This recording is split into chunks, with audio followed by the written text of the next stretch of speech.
고린도전서 12장 1절에서 11절 형제들아 신령한 것에 대하여 나는 너희가 알지 못하기를 원하지 아니하노니 너희도 알거니와 너희가 이방인으로 있을 때에 말 못하는 우상에게로 끄는 그대로 끌려갔느니라.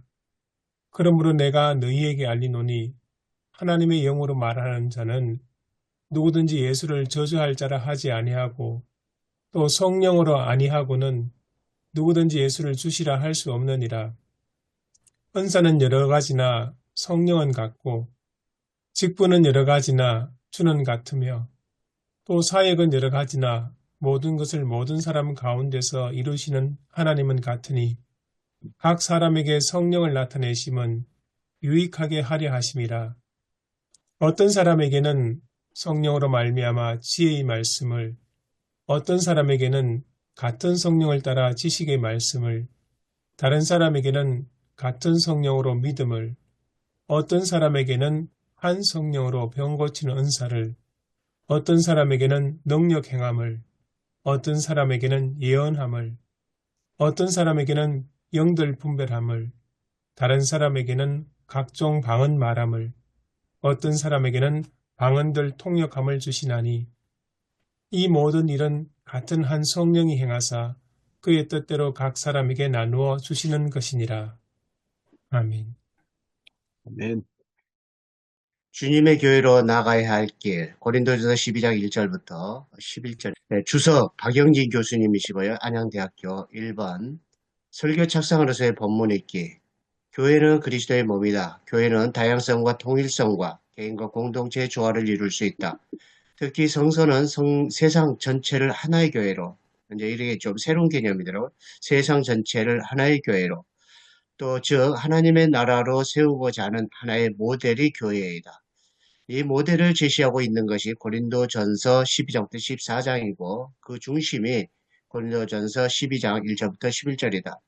오늘 본문은 작게는 세상의 대안으로서의 교회가, 크게는 우리가 세워가야 할 세상이 어떤 모습이어야 하는지를 말해준다.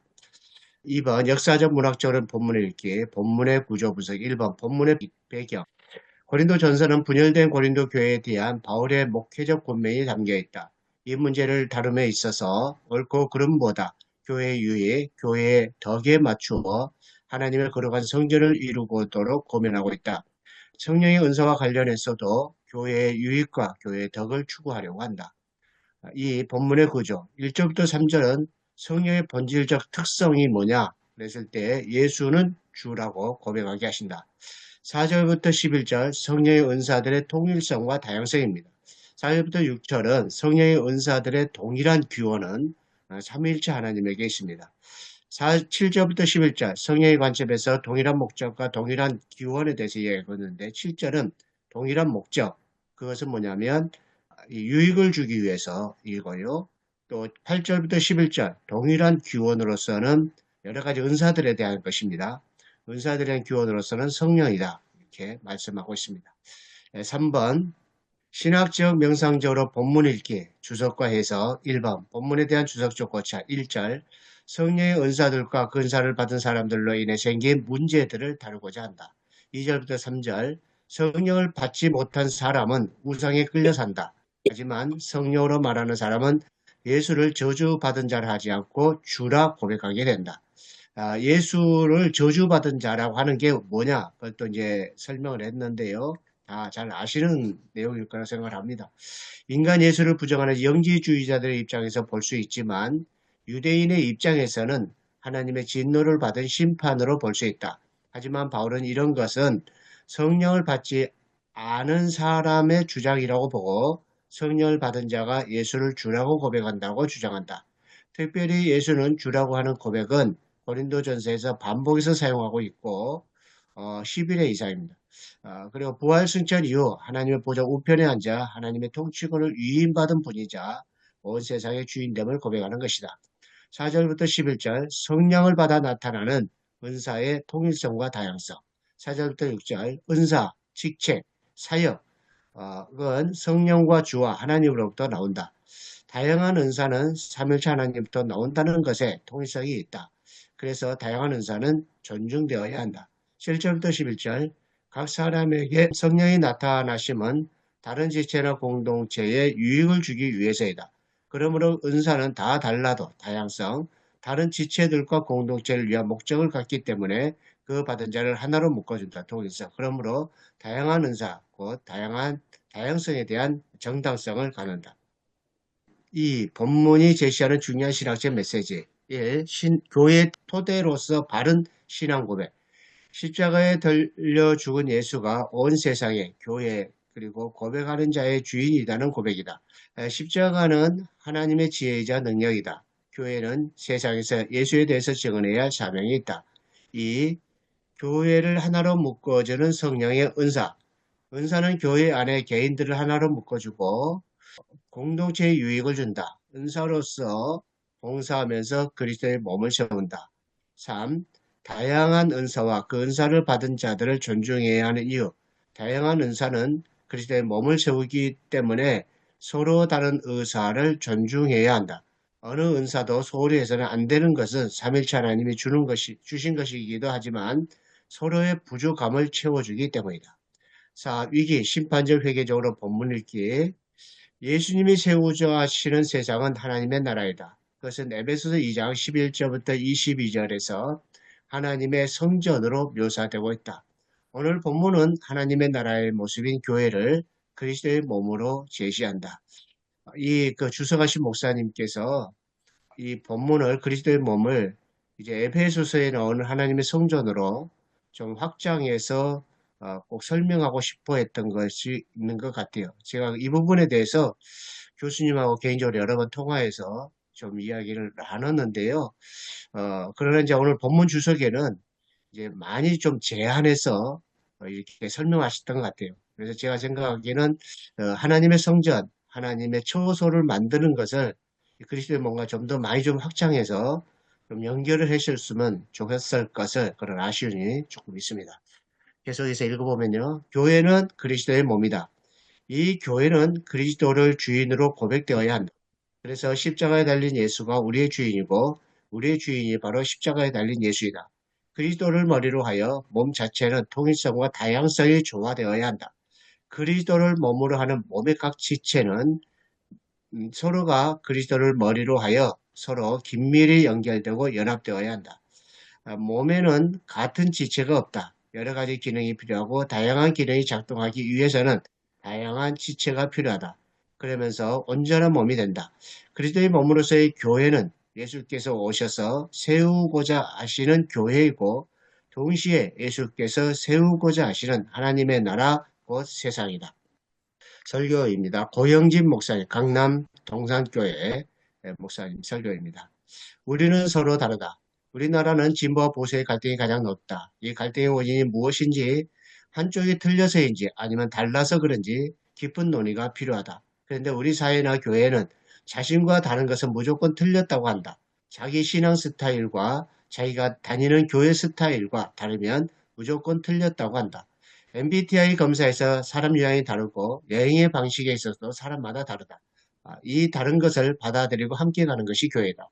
교회에서 일어나는 갈등은 다른 것을 수용하지 않고 틀렸다고 하는 데서 발생한다. 하지만 성경은 다른 사람들이 함께 하나님의 나라를 만들어가는 데 관심이 있다. 그런데 우리는 우리 자신을 기준으로 하여 다른 사람이 틀렸다고 하는 덕불장구식 기독교에 되어가고 있다는 데 문제가 있다. 다른 것이 틀렸나? 사람들이 갖고 있는 오류 중에 하나는 세상 사람들이 다 나와 같을 것이란 생각이다. 나의 중심에서 세상을 보는 착각 속에 있다. 하지만 다른 것은 틀린 것이 아니다. 다르다는 것은 나의 부족함을 채워주는 것이 되기도 한다. 자신과 다른 점을 인정하고 이해할 때 우리의 관계는 놀랍게 새로워진다. 부부는 자기를 희생해서 하나가 되는 것이 아니라 서로 소통과 대화를 통해 함께 가야 행복하다. 성령의 다양성과 통일성. 오늘 본문은 성령의 은사와 관련하여 고린도 교회의 갈등을 해결하기 위한 말씀이다. 본문은 성령의 은사에 대한 기본적인 원칙으로 성령의 다양성과 통일성을 제시해주고 있다. 다양성은 성령과 주와 하나님으로부터 나온 것임을 알아야 한다.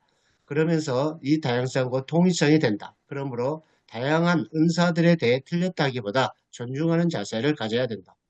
다양한 은사와 목적.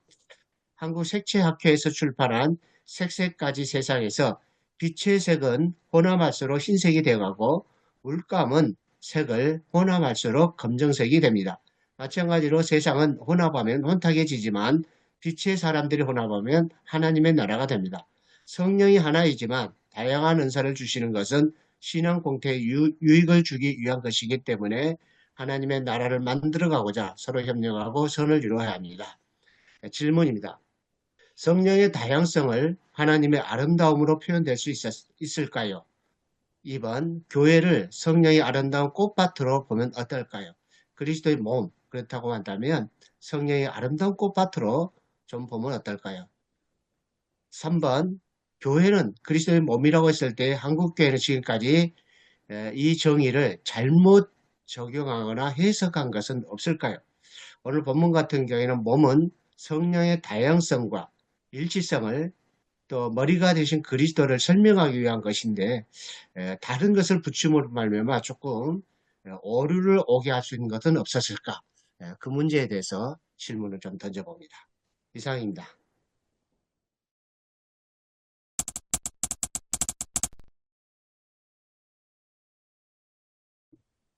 네. 문재성 목사님 말씀하실 때 그 주석 집필자 박영진 교수님과 여러 차례 대화했다 하지 않습니까? 예, 예. 그게 참 궁금합니다. 박영진 목사님이 교회가 뭐냐 하는 것을 굉장히 넓게 지금 말씀하시려고 하는 것 같은데. 예, 예, 예. 에베소서 우리 지난번에도 설교를 하지 않았습니까? 에베소서 1장 그리스도 안에서 하늘에 있는 것과 땅에 있는 모든 것을 통일되게 하셔야 하심이라. 다른 주석에도 보게 되면은 교회에 다니고 있는 그런 교회 안의 사람만이 아니라 결국에는 모든 것에 세상 모든 불신세 세계까지 앞에서 그리스도가 머리가 되게 하시고자 하시는 것, 그러한 우주적 구원의 계획, 그런 거에 대해서 우리가 이제 나누지 않았습니까? 그래서 이제 박영진 교수님은 그리스도의 몸이라고 하는 이 교회가 결국은 우주적인 하나님의 처소, 하나님의 성소로 나아가고자 하는 것이다. 그렇게 좀 설명을 좀 하셨고요. 그리고 이제 저도 조금 어려운 부분이지만 분명한 것은 하나님을 예배하는 우주적인 처소, 그것으로 이렇게 좀 설명을 하신 것 같아요.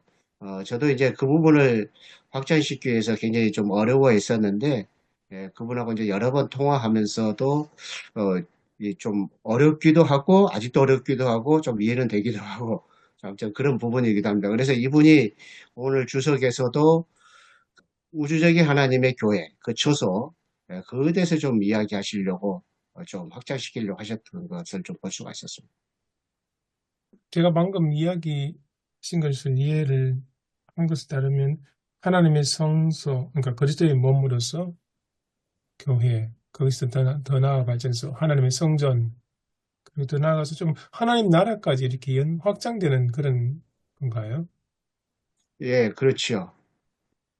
아주 그분이 좀 이 분야에 있어서도 굉장히 좀 특별하시더라고요. 이 교회를 설명하기 위해서 특별하셔서 예, 예. 워낙 전문적으로 말씀하시니까 제가 이게 그대로 옮기지를 못하겠습니다. 제10으로 좀 말씀드리면 그 성육신에 대한 이해부터 예수 그리스도의 예, 은유적으로 표현하면 예수가 유대 땅에 태어났어도 그렇지만 예수는 유대인이 아니다. 네, 그리고 예수는 말씀이 육신이 되신 예수 그리스도이신데 요한복음에 보면 태초에 말씀이 하나님과 함께 계셨고 또 그 말씀을 통해서 세상이 창조됐지 않습니까? 세상이 아니라 우주 만물.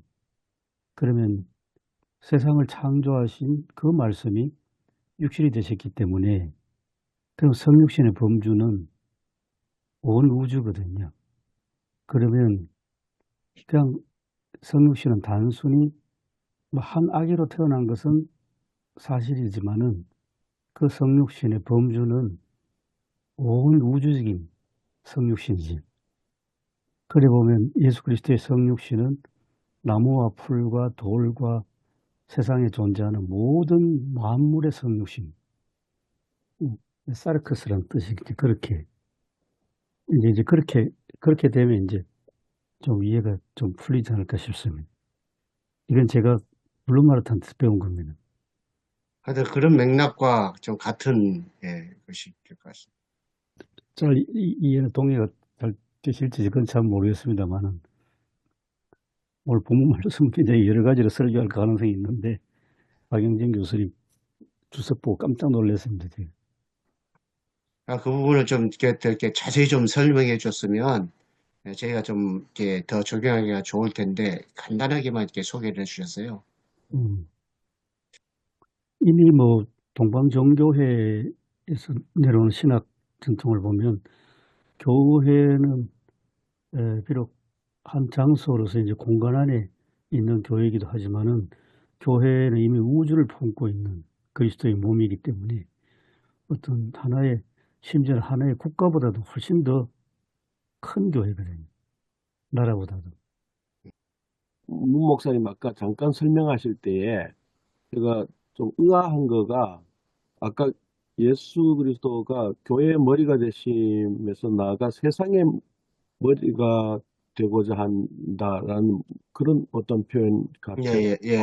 그렇죠. 예. 그게 이미 교회의 머리가 되시고 교회가 지금 방금 말씀하신 것처럼 우주적인 구이고 과거와 현재와 미래를 다 품고 있는 교회고 통치자이시고 한데 그것이 어떤 세상에 어떤 국한시키는 듯한 느낌도 있고 그래서 약간 제가 좀 의아했었어요.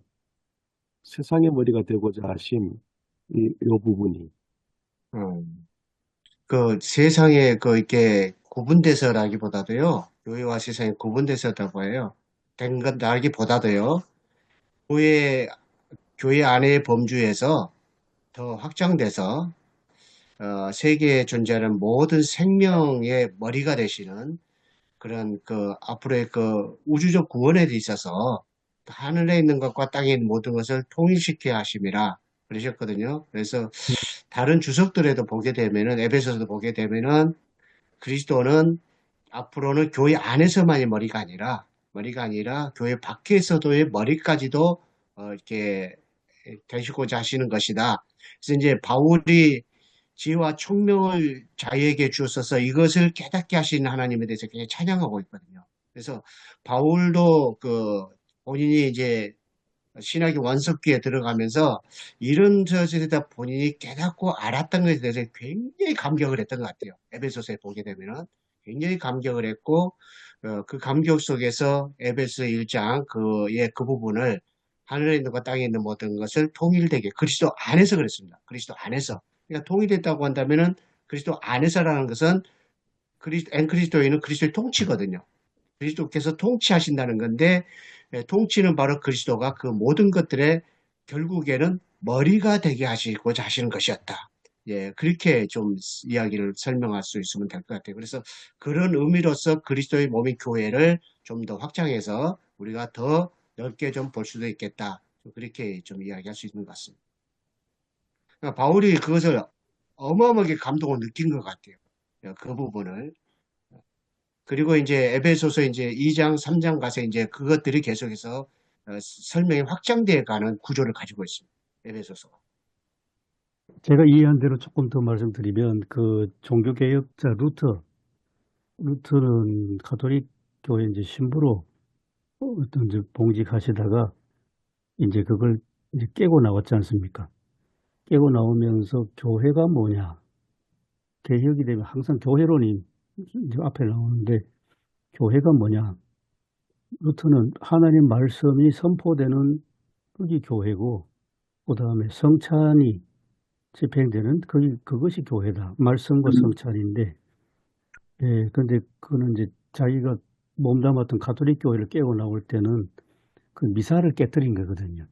미사가 한정된 장소에 미사고 동시에 가톨릭 교회는 어느 사이에 역사 속에서 그리스도의 대리자로서 교황이 피라미드 구조의 맨 꼭지에 있으니까 이제 그리스도의 이름으로 교황이 군림하는 그런 어떤 하나의 제도로서의 교회 혹은 피라미드 구조로서의 교회를 그걸 완전히 막 통째로 때려 부수면서 하나님 말씀이 선포되는 곳, 그것이 교회다.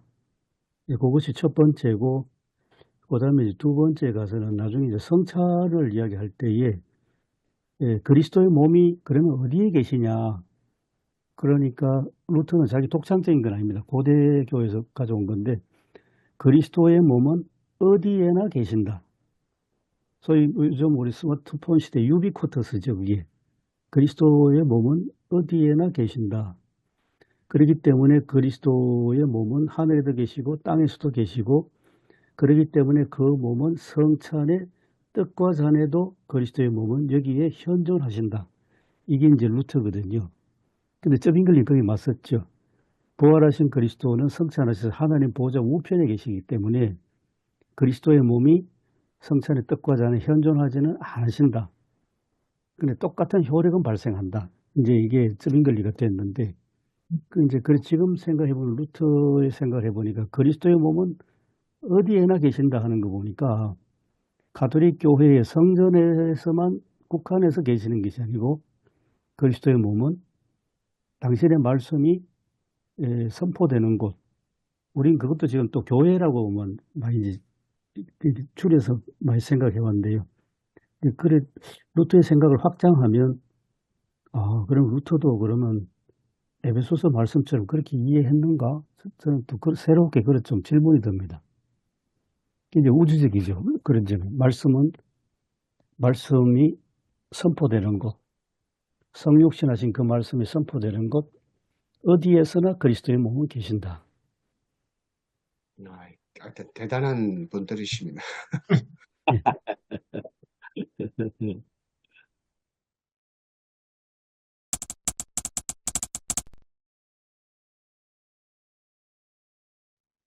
좀 본문 다시 이렇게 좀 들어가서 지금 뭐 성령의 은사의 다양성과 통일성 이렇게 그리스도의 몸 어디 저희들 본문 그 다음 부분이 이제 바울이 그리스도의 몸으로서 교회 이야기를 쭉 이어가지 않습니까?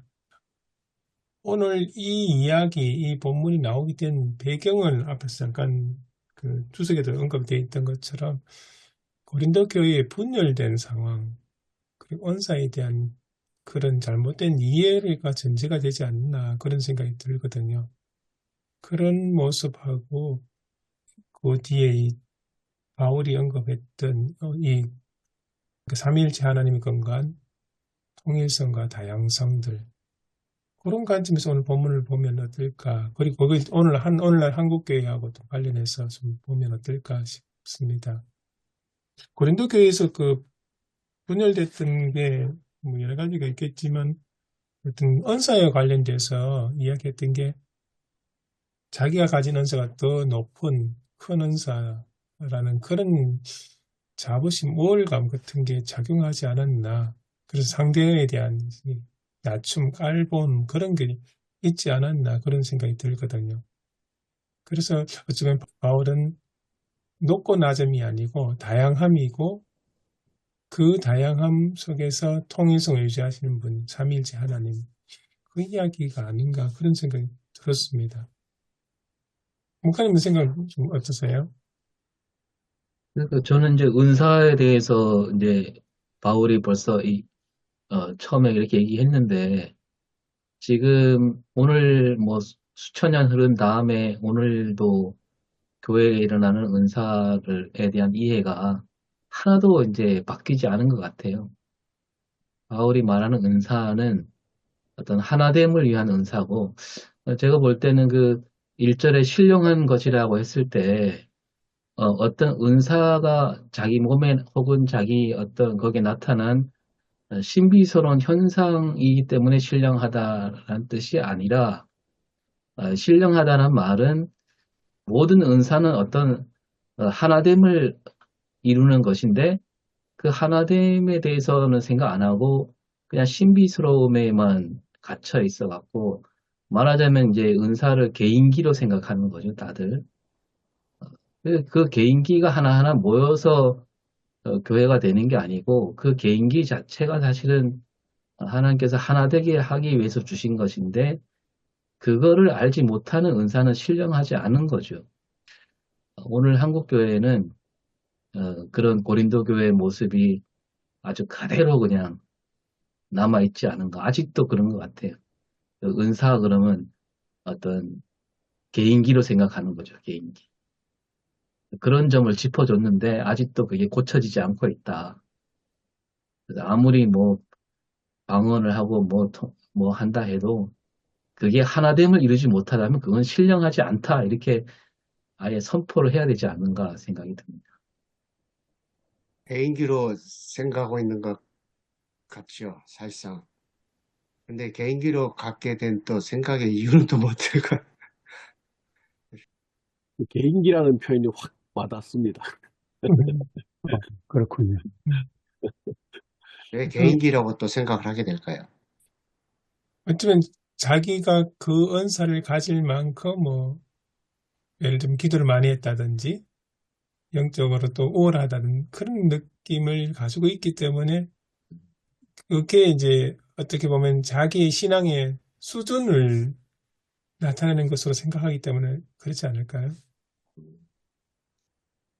7절에 보면 저마다 성령님을 나타내 주시는 것은 공동의 이로움을 위해서다. 공동체의 유익을 위해서. 은사라는 게 실제로 목적이 공동체의, 그러니까 여기서 공동체, 교회의 유익을 위해서 주시는 거잖아요. 이 유익을 위해서 주셨다는 것을 잊어버리니까 남은 거는 내가 받은 이게 얼마나 귀하고 내가 얼마나 노력해서 받았고 얼마나 기도를 많이 해서 받았고 이런 것으로 남지 않나 그런 생각이 듭니다. 이 바울이 쓴 편지가 되게 다 이 공동체에게 주는 편지잖아요. 그 교회 공동체 안에서 신앙이라는 것은 공동체를 떠나서 이룰 수 없는 건데, 우리는 이런 편지를 읽을 때, 그 교회 준 편지를 읽을 때도 그걸 자기 적용, 자기한테만 적용하는 그런 경향이 너무 짙게 남아 있는 거죠, 우리 한국 교회. 아, 저는 개인기로 생각을 하고 그러니까 아무튼 성령께서 주시는 은사 능력은 대단한 것이라고 봐야 되거든요. 어떤 훌륭한 선생님이 가르쳐 준 것도 아니고, 이것은 대단한 은사이고, 또 이 은사는 교회를 진짜 제가 아름답게 이야기했는데, 성령께서 주신 은사라고 한다면, 교회는 아름다워져야 되고, 엄청난 능력이 있어야 되고, 그 세상의 것과는 전혀 다른 그런 것이 분명히 돼야 되거든요. 수학적으로 생각하면 바르게 계산하면 딱 정답이 나오는 것처럼 그 정답이 반드시 결과가 나와야 되는데 교회 안에서는 그 항상 그 반대 것들이 많이 나오고 그래서 목회자에 의해서 힘들기도 하지만 또 그런 또 사람들에서 목회자가 힘들기도 하고 그렇게 되는 것 같은데요. 저는 그 사람들이 개인기로 생각한다든지 자기를 우월하게 생각하든지 그런 데 있어서는 어떻게 보면 동물적인 본능 그런 것이 있다고 생각이 들고요. 그래서 이제 동물적인 본능을 보여준 것은 그 이제 압살롬이라고 저는 생각을 하거든요. 압살롬. 압살롬이 이제 예루살렘에 입성했을 때에 반란을 일으켜서 그 후궁들과 무리들 보는 앞에서 관계를 갖잖아요. 이제 그것이 마치 그 제가 생각하기에는 동물들이 하는 그 지도자가 됐을 때에 모든 암컷을 거들여서 내가 통치자다.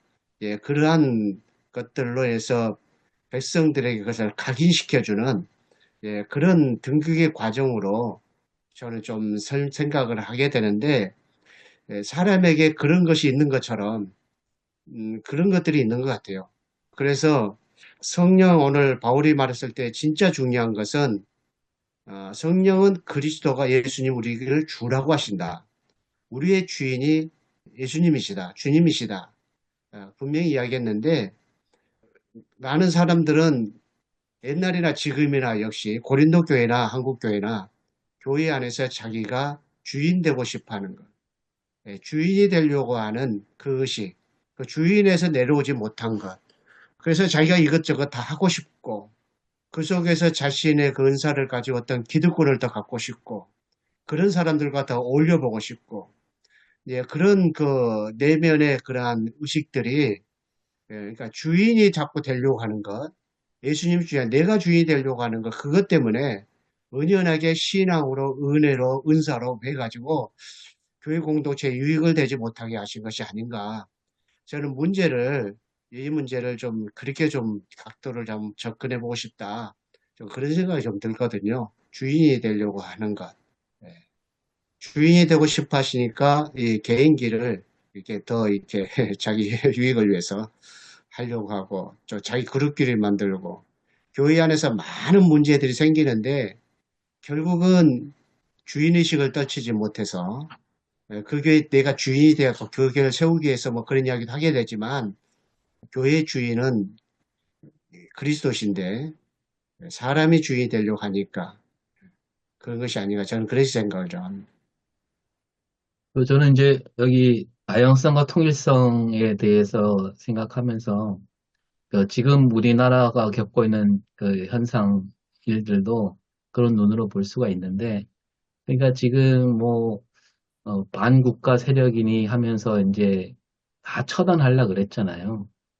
이제 그런 게 사실은 그 다양성을 인정하지 못하는 거고, 민주주의와 이제 대립되는 게 사실은 이제 그 독재인데, 그러니까 다른 생각을 받아들이지 못하는 태도, 이런 그 생각들, 이런 생각을 갖고 있는 사람이 권력을 잡고 있으니까 이런 문제가 생긴 거 아닌가. 그러니까 교회 안에서도 그런 게 가끔 나타나잖아요. 뭐, 나와 같은 은사를 받지 않으면 그거는 잘못됐다, 이렇게 생각하는 거. 전에도 이제 관용 얘기했지만, 이 관용이라는 게 모든 생각을 받아주는 건데, 그러나 받아주지 말아야 될 게 딱 하나가 있다면, 그게 불관용이잖아요. 모든 걸 다 받아주되, 불관용만큼은 절대 받아줘서 안 되는 게 그게 민주주의인데, 교회도 좀 약간 그런 경향이 있죠. 그래서 그 예수님이 주인이라는 생각도 내 판단이 아니라 관용이라는 정신, 그러나 불관용은 절대 받아줘서는 안 된다라는 거. 이런 거하고도 연결되면 되지 않을까 생각이 듭니다. 저는 우리나라의 그 사람들의 이 사고 구조 자체가 오랫동안의 그 사회 교육 과정 가운데서도 이게 이제 좀 다양성을 받아들이지 못하는 어떤 그러한 교육으로 많이 흘렀다라는 생각이 많이 들거든요. 그래서 우리가 이분법적인 사고에 많이 자신도 모르게 쩔어 있는 것 같아요. 과거 같으면 반공교육, 나 아니면 안 된다. 뭐 상대방은 없애야 되는 어떤 그런 이런 어떤 구조가 이렇게 계속적으로 그냥 주입되어지고 또 그런 어떤 경직되어진 그런 어떤 사고 때문에 더 어떤 이분법적인 사고에 이제 고착화되어지는 어떤 모습들이 있는 것 같아요. 교회 안에도 그냥 그대로 영적인 어떤 성숙으로 어, 어떤 다양성을 받아들일 수 있는 어떤 그런 사고 구조가 아닌 상태에서 또 영적 성숙을 이루어가지 못한 상태에서 직분은 받고 또 자기에게 주어진 달란트는 있고 하니까 그것을 통해서 자기의 의를 드러내고 자기의 어떤 주장을 하는 어떤 발판으로 삼고 그 교회 안에서의 또 어떤 알게 모르게 있는 어떤 그런 알력들 이런 것들이 다 어떤 그런 사고 구조 가운데서 파생되어진 결과물 같은 어떤 그런 모습들도 있다라는 생각이 듭니다. 받아들이지 않는 거죠. 분명히 성경은 남을 나보다 낫게 여기라고 그러지만 그렇게 하지 않는 모습들이 실제적인 이제 현실의 모습이고 끊임없는 갈등이 일어나는 것이 사실은 교회고 그래서 과연 이게 정말 성령 충만한 사람, 정말 예수를 만난 사람일까?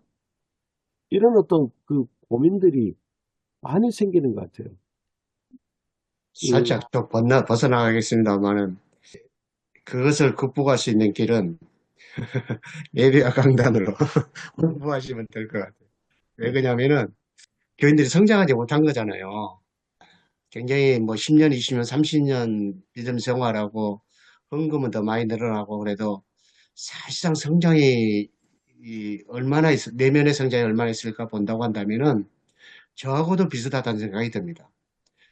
저도 이제 오랫동안 이제 뭐 목회를 했지만 목회를 하고 설교를 하고 성경을 연구했지만 솔직히 성장을 못 느꼈거든요. 제 자신에 대한 성장이.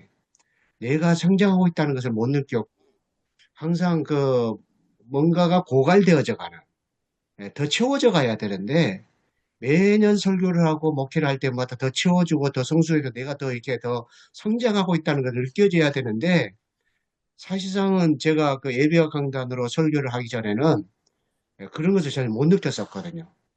근데 이제 지난해부터 예배와 강단 가지고 설교를 하고 그렇게 하고 또 말씀을 또 보고 공부하고 또 여러 가지 또 도전도 받고 뭐 그러다 보니까 이게 굉장히 한 주 한 주는 힘들지만 제가 더 성장하는 것을 좀 많이 느낍니다. 굉장히 많이 성장하고 있다. 그래서 좀 많이 느끼고 있는데요. 아무튼 살짝 좀 그렇지만, 예. 아무튼 그 교회가 그렇게 되는 것들은 실질적으로 많은 예배를 드렸고 많은 공부를 했지만 진짜 이 안에 있는 것들이 성장하지를 못하고 있기 때문에 그런 것 같고 저는 이제 그 원인은 중요한 것은 자꾸 주인이 되려고 하는 것 그런 의식에 빠져 있기 때문에 내가 그리스도가 주인이 아니라 내가 주인이 되려고 교회에 그런 것 때문에 그렇지 않을까 저는 그렇게 좀 생각을 해봅니다. 각자의 어떤 영적인 그 성숙이 돼야 되는데, 그 뭐 개인 뭐 어떤 그런 성격이나 뭐 성향이나 뭐 여러 가지 이제 유형이 다 다르니까. 그런데 이게 참 영적 성숙을 이루어간다는 게 얼마나 힘든가.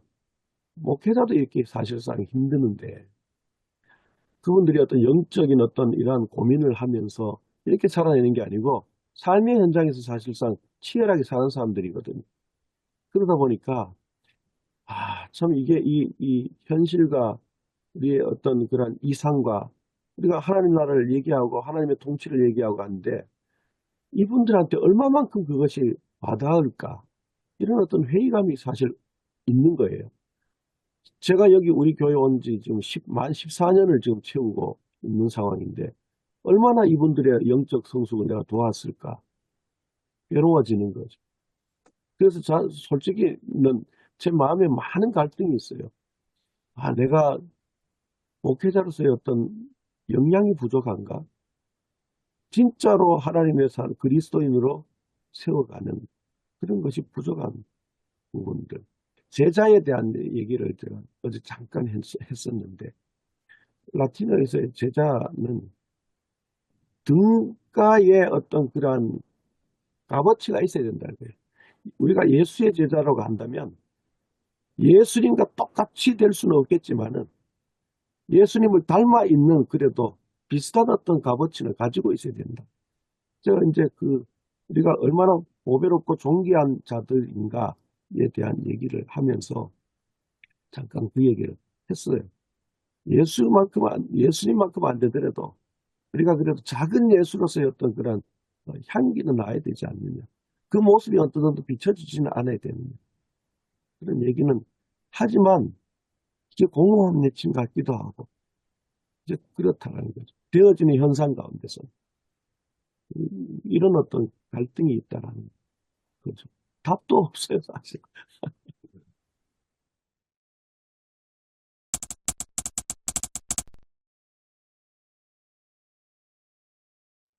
근데 이제 우리가 교회 안에서는 뭐 서로 하나가 돼야 된다, 그리스도의 몸을 이루어야 된다, 이런 설교도 많이 했고, 또 많이 들었지만, 근데 이제 그러면 이제 이런 논리가 되잖아요. 개개인으로는 예수 그리스도를 나타내기가 다 힘들지만 서로 함께 합력해서 교회 전체를 이루었을 때는 이 교회 전체가 예수님을 나타내는 교회가 돼야 되는데 사실 이게 되게 어려운 것 같아요. 왜냐하면 제가 여기 이제 우리 거문도주 6개 교회가 있는데 외부에서 이제 뭐 이게 뭐 후원 행사가 들어오고 이러면 교회에다가 6개 교회다 이렇게 뭐 혜택을 준다 그랬을 때 그 담임 목사들이 어떤 태도를 취하느냐. 일단 내 교회가 먼저 받아야 되겠다. 양보가 없습니다. 내 교회가 먼저 혜택을 받아야 되고 내가 더 많이 받아야 된다. 이런 생각들이 아주 가득해 있거든요. 근데 이제 그분들 생각이 뭐냐면 내가 먼저 챙겨야지만 내가 뛰어난 지도자라는 생각이 있는 거죠. 그 교회가 이 전체 하나의 교회로서 양보하는 모습을 찾기가 너무 어려워요. 우리 교회가 좀 손해 보더라도 그래 저쪽 교회도 한번 그냥 기회를 주자. 이런 생각을 갖기가 너무 어렵다는 거예요. 이게 한국교회 그 개교회주의가 어떻게 보면 개개인한테 우리가 서로 양보하고 희생하고 이런 얘기를 많이 하지만 교회로 이렇게 크게 봤을 때는 그 교회 전체 공동체는 절대로 손해보지 않으려고 하는 오히려 경쟁이 더 치열하고 더 많이 챙기려고 하고 이러니 뭐 교회가 이게 뭐 그 수준이 높아지겠습니까? 목사님들조차도 그 양보를 안 해요. 이런 현상이 우리 교회 안에 아주 특히 우리 개신교가 더 심하죠. 이런 부분도 한번 좀 생각을 많이 해봐야 되지 않을까. 저는 이제 역사를 공부해가지고 오늘 이제 컨주전 교회론 같습니다.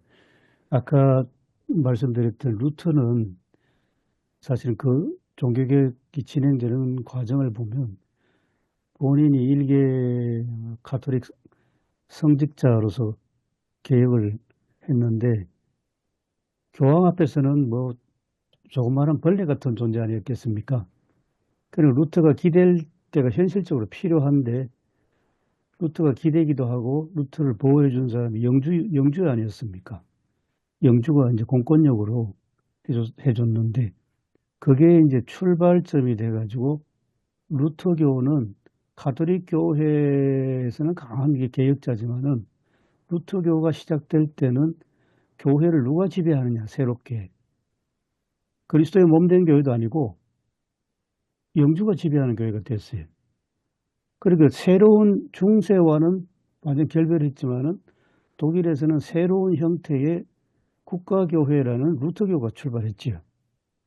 이게 이제 루터교의 실체입니다. 수백 년 동안 2차 세계대전까지. 이제 거기에 비해서 우리 개혁교회로는 가만히 보면 이제 쯔빙글리는 빼고 칼빈과 쯔빙글리의 공통점이 있는데 그거는 인간이 선하지 않다는 겁니다.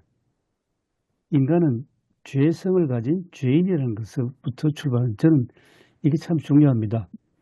옛날에 우리 제가 재미있는 것은 신일교회 배요한 목사님한테 논어를 좀 배웠거든요. 그때 배요한 목사님 설명이 공자 쪽으로 따라가는 심성은 우리 한국 사람인데 인간은 태어나면서부터 선한 존재다 하는 게 그게 공자의 입장이랍니다. 그런데 이제 그 법을 강조한 그 공자 제자 중에 한 사람, 특히 이제 일본의 영향을 받았는데 거기는 인간이 태어나면서 선한 존재가 아니라 악한 요소가 많기 때문에 그걸 잘 다스리려면 통제를 해야 되는데 법으로 통제해야 된다. 근데 제가 이제 교회 역사를 가만히 보니까 우리 개혁교회, 장로교회는 쯔빙글리나 칼빈 같은 경우는 출발이 인간이 완전히 뭐 선한 존재가 아니라 죄성을 가진 인간으로 태어난 죄인이다. 그렇기 때문에 굉장히 어떤 인간의 어떤 죄성을 통제해야 할 규정을 굉장히 중요하게 생각한 것 같아요. 그래서 칼빈이 한 걸 그다음 이제 제 해석입니다만 보면 제네바 교회법 만들어 가지고 교회 안에 견제와 균형을 맞추었지 않습니까? 그러니까 목사, 장로, 교사, 집사 이게 4개 직분을 줬는데 4개 직분이 서로 보면 역할 분담을 하게 했거든요. 역할 분담을 하고 그 역할 분담이라는 것은 우리 지금 제 식으로 표현하면 하나의 견제와 균형이었던 것 같아요. 각자 자기 기능이 있으니까. 그런데 그게 하나의 합치면 온전하게 그리스도의 몸이 되는 그러한 다양성 속에서 일치를 이루도록 하는 것. 그래서 온전한 이제 교회가 되고. 근데 이제 목회는 누가 하느냐? 파스토가 하는 걸로. 목양, 말씀 선포, 장로는 질서를 잡아 나간다는 것. 질서를 잡아 나간다는 게 또 사실은 인간성이 뭐냐는 것을 생각해 보게 되지 않습니까? 집사는 교회 안의 집사가 아니라 교회 바깥의 이웃에게 돌봄과 봉사를 하는 직책이 집사고, 교사는 가르치는 거고. 이렇게 해서 이게 우리 한국까지 왔는데, 그러면서도 교회는 뭐 그때는 뭐 그냥 뭐 제레바니까 칼빈은 그냥 뭐 개교회다 뭐다 할 필요도 없고 이제 프레스비터니까 장로교. 그래서 이제 총대 교회 대표 대의 민주주의, 대표 민주주의가 아니고 대의 민주주의 제도를 채택해서 미국에서 우리나라로 들어왔고, 이렇게 해서 우리나라는 이제 돌이켜 보면 한 1960년대 중반까지는 이게 잘 지켜졌던 것 같아요. 교회 안에서 치리가 엄격하게 해진. 제가 풍기성례교회 당회록이 참 저는 문화유산이라고 보는데 1회부터 지금까지 풍기성례교회 당회록을 다 보존하고 있지 않습니까? 거기 당회록을 읽어보니까 뭐 조금만 잘못하면 뭐 수찬 정지 6개월, 그리고 뭐 어디 이단으로 넘어갔다 하면 바로 뭐 제명 처분, 교회 치리가 막 굉장히 엄격하고, 이 교회에서 저 교회로 가면 철저하게 임명을 해주면서 이 사람이 학습 언제 받았다, 세례 언제 받았다, 결혼 누구하고 했다는 것을 확실하게 적어가지고 다른 교회 보내주고, 이런 게 보면 결코 개교회주의가 아니고 완전하게 있잖아요. 공동체, 교회들 사이의 공동체가 분명히 확고했었거든요.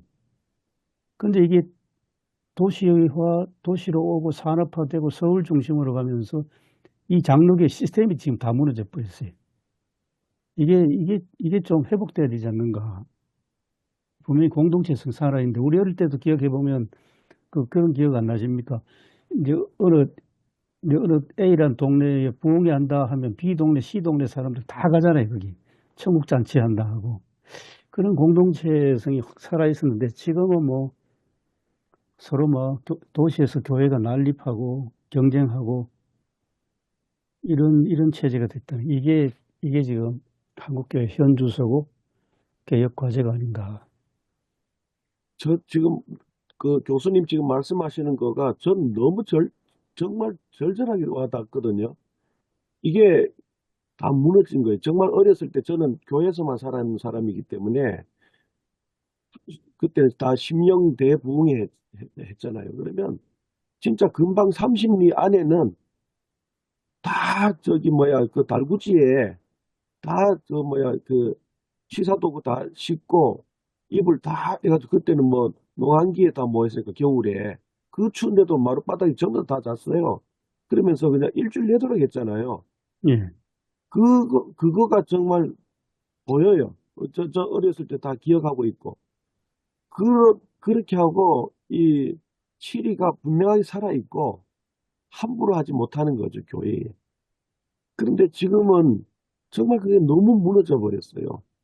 문란하기가 이를 데가 없고, 뭐 우리 교회 아니면 뭐 다른 교회 가면 그만이지.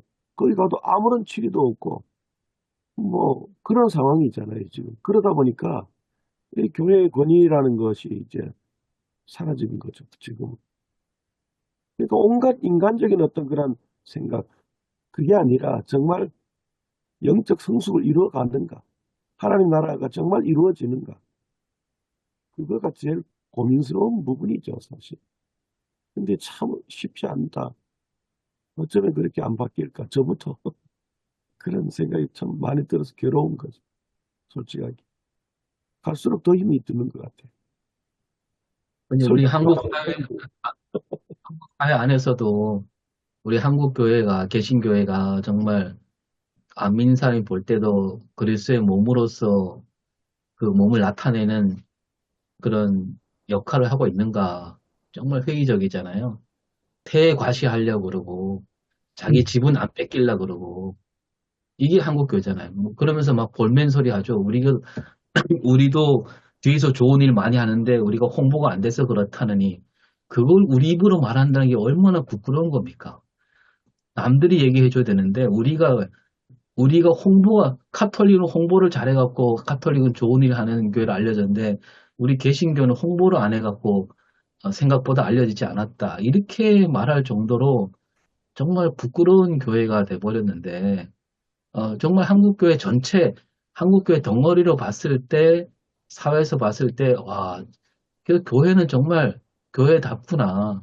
교회가 정말 그 예수 그리스도를 믿는 교회로서 희생하고 나누고 섬기고 이런 게 저절로 보여야 되지 않습니까? 그게 어떻게 보면 뭐 조금 막말로 하면 그게 선교 전략이 돼야 되지 않습니까? 근데 뭐 조금이라도 이익이 손해 본다 싶으면 모여서 그냥 외치고 그런 모습들이 정말 한국교회 이게 이제는 뭐 사회에서 한국교회를 아예 기대도 안 한다 그러더라고요.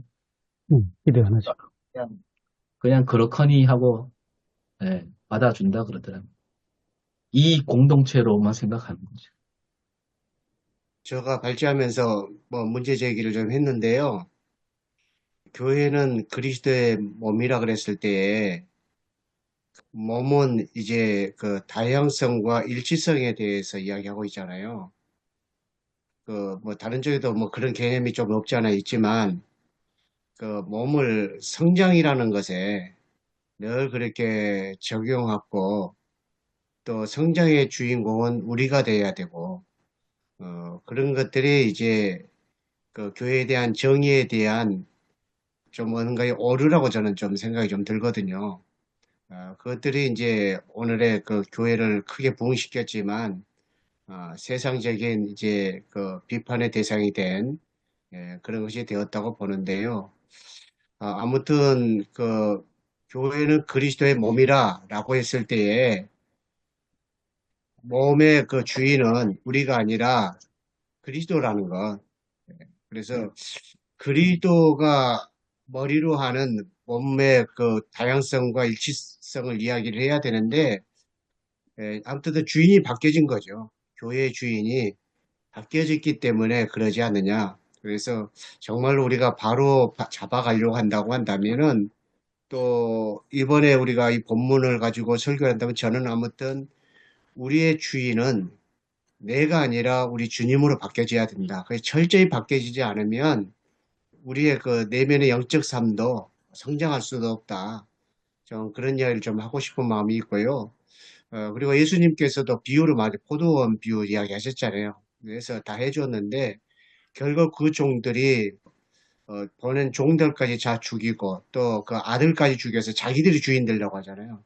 그래서 끊임없이 지금도 역시 주인 되려고 하는 것들이 크기 때문에 그러지 않느냐 좀 그런 생각이 들고 아무튼 그리스도의 몸이라 그랬을 때 그리스도를 강조하지 않고 몸만 강조했던 것이 또 우리가 좀 반성해야 될 것이 아닌가 저는 좀 그런 각도에서 좀 생각해 보고 싶습니다.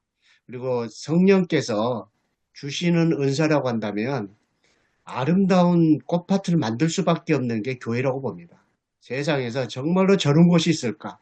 성령의 능력으로 진짜 간다고 한다면은 그럴 수밖에 없다고 합니다. 근데 왜 그렇게 되지 못한 이유가 뭐냐? 성령은 그렇게 분명히 아름다운 최고의 가장 아름다운 꽃밭 같은 세상을 교회를 통해서 만드시는데 할 수 있는데 왜 못하느냐? 그것은 바로 그리스도가 주인이 아니고 우리가 주인 되려고 하기 때문에 그런 거다. 좀 저는 그런 각도로 오늘 본문을 봤으면 어떨까? 그런 생각을 좀 합니다.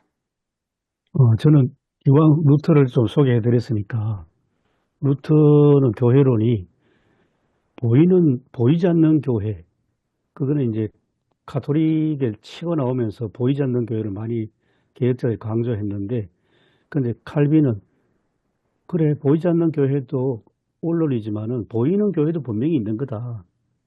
그래서 그 보이는 교회는 실제로 사람들이 모이는 교회, 가시적인 교회 아니겠습니까?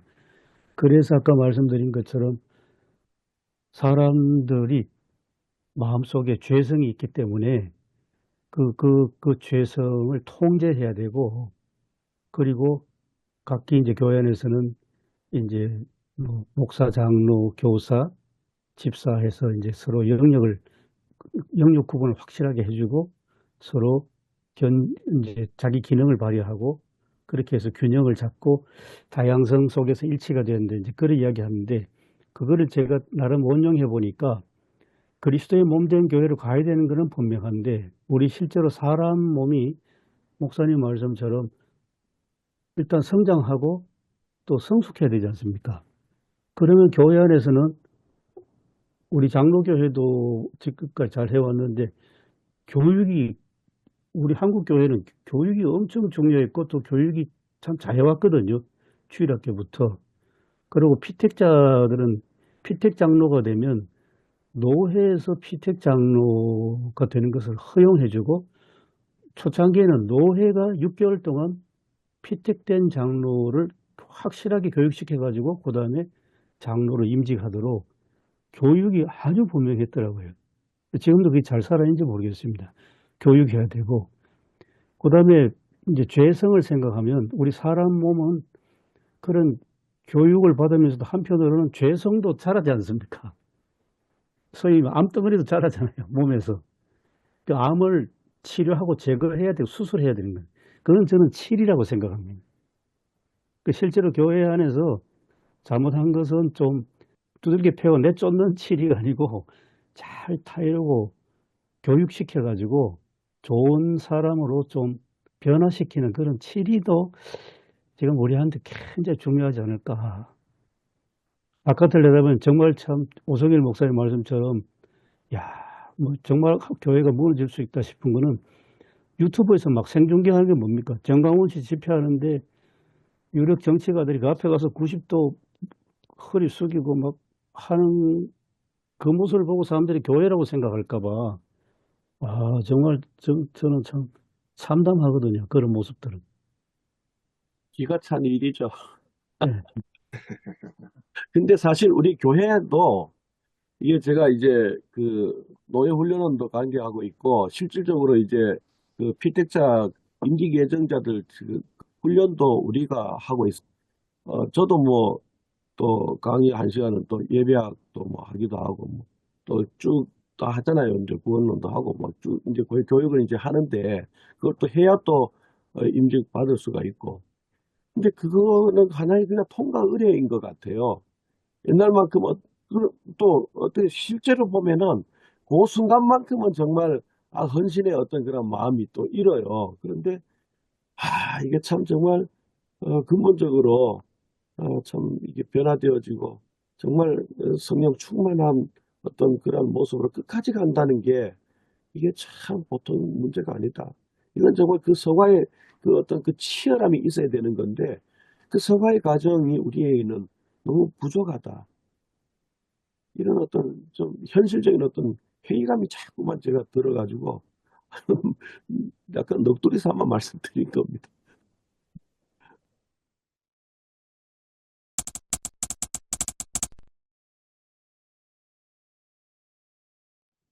제 결론은 그렇습니다. 그래도 전해야 된다. 끊임없이 그래도 전해야 된다. 그 주일날 예배 드리면서 계속 그것에 대해서 권면하고 또 계속해서 말씀이 생각나게 하고 그래도 전해야 된다. 그게 살 길이다. 그런 생각을 저는 합니다. 그래서 또 오늘 또 이렇게 고민하고 그러지 않나. 중요한 것은 목회자가 일단 끝까지 그 처음에 그 마음을 포기하지 말아야 된다. 그 생각이 들고 오늘날 목회자가 짐이 더 무거운 것 같아요. 옛날에 그냥 외치기만 하면은 다 정말 순수하고 옛날에 뭐 농사 짓고 그 시대에는 뭐 다 뭐 좀 어떻게 보면은 참 순수해서 말씀이 그대로 이렇게 어, 들어가고 그리고 누구 한 사람 진짜 나서서 회개하고 고백하면은 그게 그냥 막 그냥 그 가슴 치면서 눈물 흘리면서 그게 평양 대부분 그 운동 아니겠습니까? 네, 맞습니다.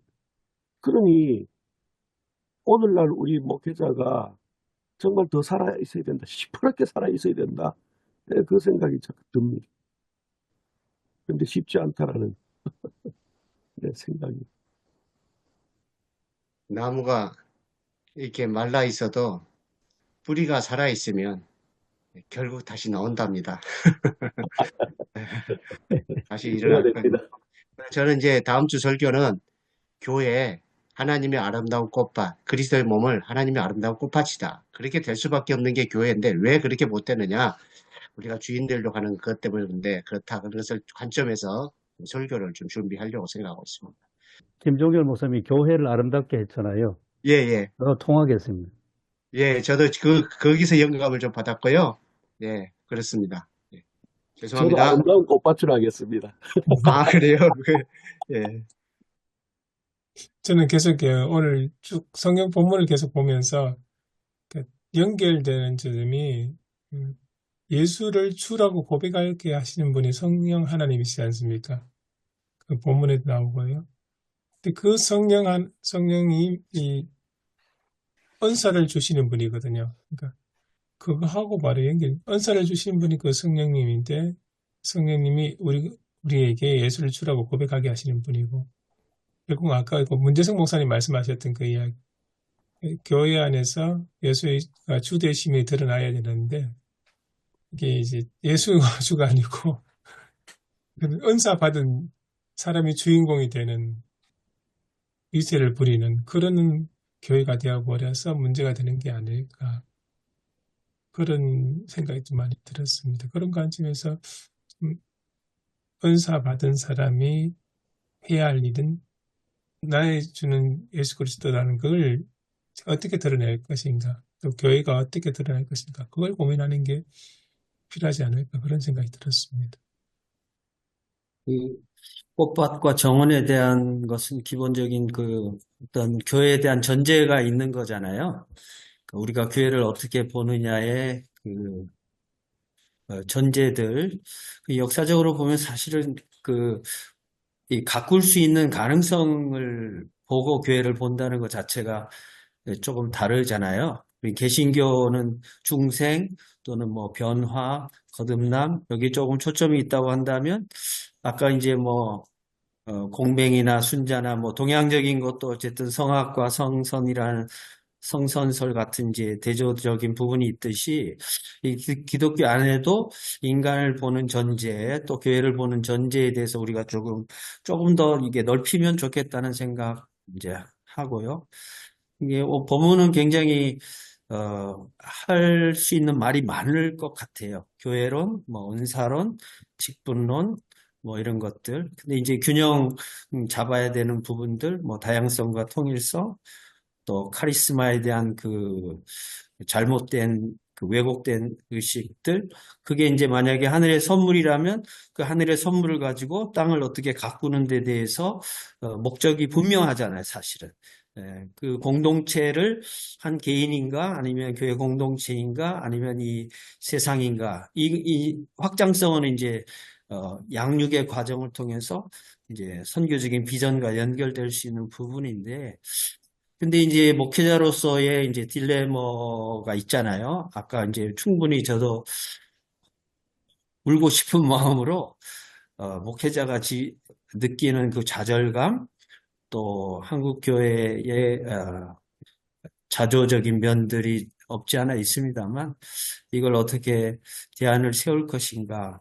결국 문제의식을 더 이렇게 심각하게 어떤 단순한 비판이 아니라 뭐 서열화된 교회 조직, 뭐 독점적인 주인의식 같은 거, 또 직분이 감투로 바뀐 부분들, 또 은사가 보충하고 또 섬기라고 하는 하나의 기능이고 역할인데 그것을 상대적으로 비교하고 우월감 가지고 또는 뭐 없다고 열등의식 가지고 또 상대가 없다고 또 무시하는 이런 행태들이 사실 한국 교회도 있었지만 고린도 교회도 있었고 저는 이제 본문을 조금 확장해서 뒷부분에 예화처럼 나오는 부분들을 조금 한두 명이라도, 세네 명이라도 이렇게 한 주간 연락해서 연극을 하면 어떨까? 이런 생각도 해보고요. 그 막 서로 무시하는 거 있잖아요. 손이, 발이 필요 없다고 잘라버리고, 그런 걸 좀 기발하게 좀 이렇게 해가지고 한번, 짧게라도, 그렇게 해서 말씀을 이렇게 좀 말 그대로 성만찬이 그리스도의 몸을 이렇게 보여주는 것처럼, 현실화하는 것처럼 그렇게 한번 해볼까 이런 이제 아이디어가 하나 생겼고, 그리고 31절이 참 중요하다는 생각도 해요. 그래서 그 교회를 이렇게 두르는 띠, 다른 데는 평안이라고도 하고, 사랑으로 얘기도 하고, 그죠? 진리라고도 얘기를 하는데, 그게 뭘까 생각해 보면, 그러니까 경쟁적인 의식을 감안해서 더욱 큰 은사, 이렇게 표현을 한 거잖아요. 31절에. 그게 이제 13장의 사랑으로 이어져 가는데, 그게 결국 더 베스트 웨이거든요. 가장 좋은 길. 하나의 은사를 넘어서서 은사를 사용하는 방식으로서의 성숙함이 거기에 있다라고 생각을 하는데, 그걸 어떻게 좀 이렇게 드러내서 좀 표현할 수 있을 것인가. 이게 이제 한 주간 동안 고민해야 되는 부분이라고 생각을 합니다. 그리고 아까 조신호 목사님 좀 위로해드리고 싶은 마음이 막 절실하게 막 나타나고요. 왜냐하면 우리 다 겪고 있는 거거든요. 진짜 하루하루 겪고 있고, 계속 방전은 되는데 충전할 기회도 별로 없고, 또 자기 성찰이나 돌봄이나, 물론 자기 돌봄 자체라는 말 자체를 저는 한국교회에서 들어본 적이 거의 없고, 유학 가서 처음 그 말을 듣고, 셀프 케어라는 말을 듣고, 제가 울 뻔했어요. 교회를 향한 하나님의 비전과 또 소망은 무엇일까? 이런 생각을 이제 조금 더 하게 되는 시간인 것 같습니다. 많이 배웠습니다. 감사합니다. 아이고, 정리 잘해 주셔서 감사합니다. 고맙습니다.